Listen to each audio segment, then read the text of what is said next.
Jungkook যখন 1 মাসব্যাপী প্রশিক্ষণার্থী প্রোগ্রামের জন্য আমেরিকা গিয়েছিল, তখন সে প্রথমবারের মতো এমন কাউকে পছন্দ করে যে কোরিয়ান ছিল না, যে তখন 8ম শ্রেণীতে পড়তো।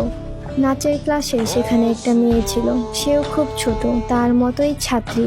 প্রথমে জংকুক ভেবেছিল সে সত্যিই সুন্দরী, কিন্তু সময়ের সাথে সাথে মেয়েটার প্রতি তার মনোযোগ বাড়তে থাকে এবং সে প্রায়ই তাকে খুঁজে দেখত। তার নৃত্য শিক্ষক তাকে বলেছিল একবার মেয়েটার সাথে কথা বলতে, কিন্তু জাংকুক তখন ভেবেছিল সে তো ইংরেজি বলতে পারে না, তাই হয়তো তারা যোগাযোগ করতে পারতো না। এই কারণেই তখন আর তাদের যোগাযোগ করে হয়ে ওঠা হয়নি।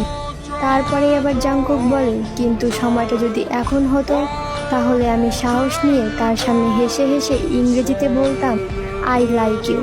জাংকুক তার এই প্রথম লাভ স্টোরিটা আর ইউ শিওর সিজন 2 এ জিমিনের সাথে শেয়ার করেছিল।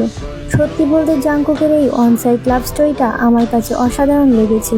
হয়তো তার প্রথম প্রেম ছিল অদৃশ্য, তবুও তার স্মৃতি চিরকাল হৃদয়ে রয়ে গিয়েছে।